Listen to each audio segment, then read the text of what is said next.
Hi hello welcome to our channel VN கிரியேட்டிவிட்டீஸ்.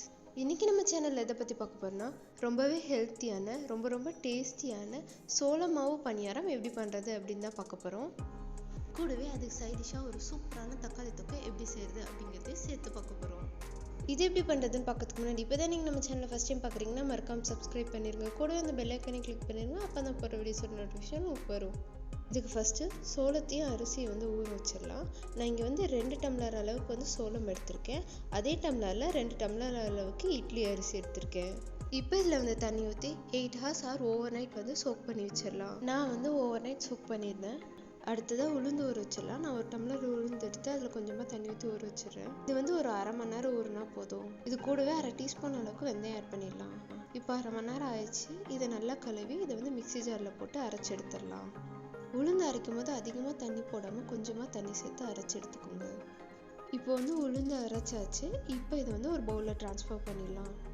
எப்பயுமே உளுந்து அரைச்சி எடுக்கும்போது அது இந்த மாதிரி மேகம் மாதிரி வரணும். அதுதான் கரெக்டான பதம். அடுத்தது அரிசியும் சோளத்தையும் கழுவிடலாம்.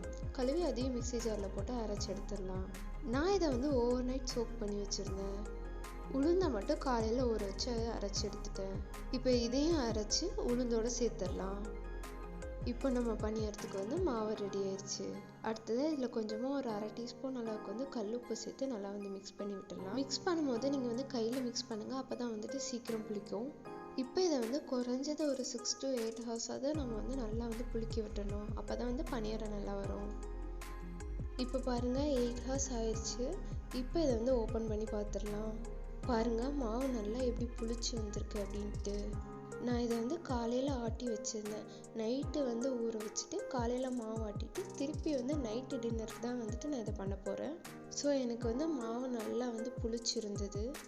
மாவு நல்லா புளிச்சிருந்தால் தான் பணியாரம் நல்லா வரும். அடுத்ததாக பணியாரத்துக்கு தாளிப்பு ரெடி பண்ணிடலாம். இதுக்கு ஒரு பேனில் கொஞ்சமாக எண்ணெய் ஊற்றிடலாம். எண்ணெய் நல்லா சூடானதுக்கப்புறம் அதில் கடுகு ஆட் பண்ணிடலாம். கடுகு கூடவே கொஞ்சமாக உளுத்தம்பருப்பு ஆட் பண்ணிடலாம். கடுகு பொரிஞ்சதும் நான் 2 பெரிய வெங்காயத்தை பாக்ஸாக கட் பண்ணி வச்சுருக்கேன். அது இதோட ஆட் பண்ணிக்கலாம். இது கூடவே ஒரு கொத்து கருவேப்பிலை ஆட் பண்ணிக்கலாம். இப்போ இதெல்லாம் சேர்த்து நல்லா வதக்கி விட்டுடலாம். அடுத்ததாக இது கூடவே 2 பச்சை மிளகாயை ஆட் பண்ணியிருக்கேன். நாங்கள் பச்சை மிளகாயை பெருசாக கட் பண்ணி போட்டிருக்கேன். ஏன்னா எனக்கு தெரியணும் அப்படிங்கிறதுக்காக. உங்களுக்கு வேணால் நீங்கள் சின்ன சின்னதாக கட் பண்ணி போட்டுக்கோங்க. அடுத்ததாக ஒரு அரை டீஸ்பூன் அளவுக்கு உப்பு சேர்த்துருக்கேன். உப்பு இதில் சேர்த்தும் போது பார்த்து சேர்த்துக்க. ஏன்னா மாவில் நம்ம ஏற்கனவே உப்பு போட்டிருக்கோம்.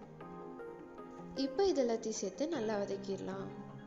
எப்பயுமே பணியாரத்துக்கு வெங்காயம் நல்லா வதங்கணும். அந்த எண்ணெயிலே வெங்காயம் நல்லா வதங்கி அது கலர் டிரான்ஸ்பரண்ட் ஆகி அது கண்ணாடி பதத்துக்கு வரணும். அப்போ தான் பணியாரம் நல்லா டேஸ்ட்டாக இருக்கும். ஸோ இதை நல்லா கண்ணாடி பதம் வர வரலும் நல்லா ஸ்லோ ஃப்ளேமில் வச்சு வதக்கிடுங்க. இப்போ பாருங்கள் வெங்காயம் எல்லாம் நல்லா வதங்கி வந்துருச்சு. இப்போ இதை எடுத்து நம்ம அரைச்சி வச்சுருந்தோம் இல்லையா மாவு, அதில் ஆட் பண்ணிடலாம். இதை மாவில் ஆட் பண்ணதுக்கப்புறம் நல்லா மிக்ஸ் பண்ணி விட்டுடலாம். மாவு மிக்ஸ் பண்ணும்போது நல்லா இந்த மாதிரி அடியிலேருந்து எடுத்து மிக்ஸ் பண்ணி விடுங்க. மேலே மட்டும் சும்மா நீங்கள் மிக்ஸ் பண்ணிட்டீங்கன்னா மேலே மட்டும் வெங்காயம் நின்றும், அடியில் இருக்காது. ஸோ அடியிலேருந்து எடுத்து விட்டு நல்லா மிக்ஸ் பண்ணி விட்டுருங்க. அடுத்ததாக இது கூடவே ஒரு கைப்பிடி அளவுக்கு மல்லி இலைகளை ஆட் பண்ணிக்கிறேன். அதை ஆட் பண்ணிட்டு அதையும் நல்லா மிக்ஸ் பண்ணி விட்டுடலாம். உங்கள்கிட்ட கேரட் இருந்தால் அது கூட துருவி சேர்த்துக்கோங்க, நல்லாயிருக்கும். இப்போ பணியாரத்துக்கு மாவு ரெடி ஆயிடுச்சு. நம்ம பணியாரம் போட்டுடலாம். பணியாரத்துக்கு பணியாரக்கல்லை அடுப்பில் வச்சுட்டு அதில் கொஞ்சமாக எண்ணெய் ஊற்றிடலாம். எண்ணெய் சூடானதுக்கு அப்புறமா நம்ம மிக்ஸ் பண்ணி வச்சுருக்கோம் இல்லையா மாவு, அதை கொஞ்சம் கொஞ்சமாக ஒரு குழியிலேயே ஊற்றி எடுத்துடலாம்.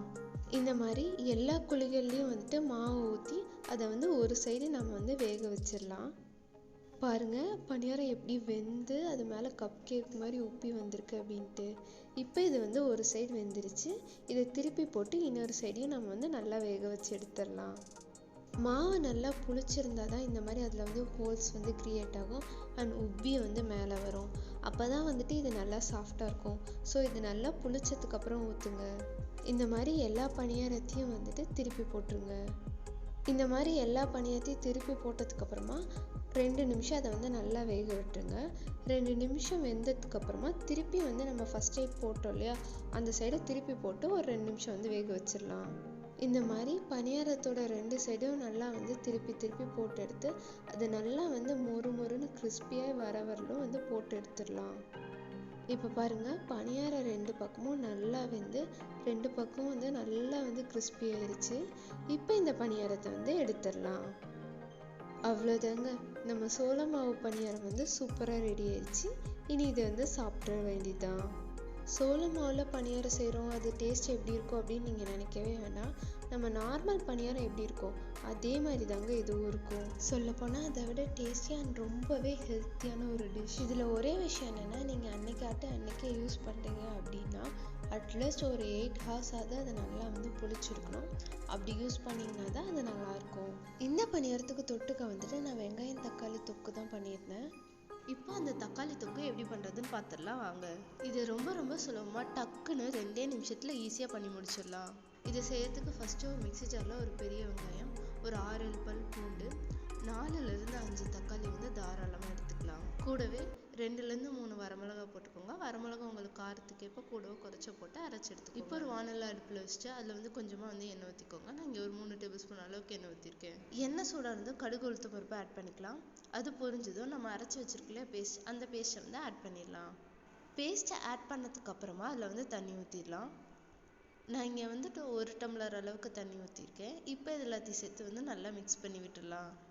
நல்லா மிக்ஸ் பண்ணதுக்கப்புறமா இதுக்கு தேவையான அளவு உப்பு சேர்த்துடலாம். உப்பு சேர்த்துட்டு அதையும் வந்து நல்லா வந்து மிக்ஸ் பண்ணி விட்டுருங்க. இப்போ இது வந்து ஒரு 2 நிமிஷம் நல்லா வந்து கொதிக்கட்டும். இதோட பச்சை வாசம் போகிற அளவுக்கு இது நல்லா கொதிக்கட்டும்.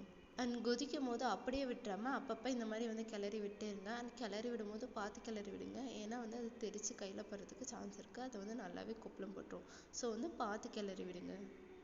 அது நல்லா வந்துட்டு கொதித்து சுண்டி வந்து அதில் வந்து சைடில் வந்து எண்ணெய் பிரிஞ்சு வரணும். அதுதான் கரெக்டான ஸ்டேஜ். அந்த ஸ்டேஜ் வரல இந்த மாதிரி நம்ம வந்து கிளறி விட்டுக்கிட்டே இருக்கணும். முடிஞ்ச வரலும் கிளறி விடும் போது வந்துட்டு சிம்மில் வச்சுருங்க. அப்போ தான் வந்துட்டு கையில் தெரிக்காமல் இருக்கும். இப்போ பாருங்கள், இது நல்லா கொதிச்சு தளன்னு சுண்டி வந்துருச்சு. சைட்லேயும் வந்துட்டு எண்ணெய் பிரிஞ்சு வர ஆரம்பிச்சிருச்சு. இப்போ இந்த ஸ்டேஜில் நான் கொஞ்சமாக வந்து நல்லெண்ணெய் ஊற்றுறேன். நான் வந்து 1 டேபிள் ஸ்பூன் அளவுக்கு ஊற்றிருக்கேன். ஊற்றி விட்டுட்டு அதை வந்து நல்லா வந்து மிக்ஸ் பண்ணி விட்டுடலாம். இந்த மாதிரி நல்லெண்ணெய் வந்து கடைசியில் சேர்க்கும்போது அது வந்து ஒரு நல்ல வாசனை கொடுக்கும். அது வந்து நல்லாயிருக்கும் இந்த கிரேவிக்கு. அவ்வளோதாங்க, நம்ம தக்காளி தொக்கு வந்து சூப்பராக ரெடி ஆயிடுச்சு. இனி இதை வந்து சர்வ் பண்ணிட வேண்டியதான். நல்ல சுட சோள மாவு பணியாரம் கூடவே இந்த சூப்பரான தக்காளி தொக்கு ரெண்டுமே அல்டிமேட்டாக இருந்ததுங்க. இதை நீங்கள் வந்து அனுபவித்து பார்த்தா மட்டும்தான் புரியும். ஸோ நீங்களும் செஞ்சு பாருங்கள். செஞ்சு பார்த்தா எப்படி இருந்ததுன்னு எனக்கு சொல்லுங்கள். இந்த வீடியோவை ஹெல்த்தியாக அண்ட் டேஸ்டியாக சாப்பிடணும்னு நினைக்கிறேன் உங்கள் ஃப்ரெண்டுக்கு ஷேர் பண்ணி விடுங்க. இந்த வீடியோ பிடிச்சதுன்னா லைக் பண்ணுங்கள், ஷேர் பண்ணுங்கள், கமெண்ட் பண்ணுங்கள் அண்ட் மறக்காமல் சப்ஸ்கிரைப் பண்ணிடுங்க. தேங்க்யூ ஃபார் வாட்சிங். Bye bye.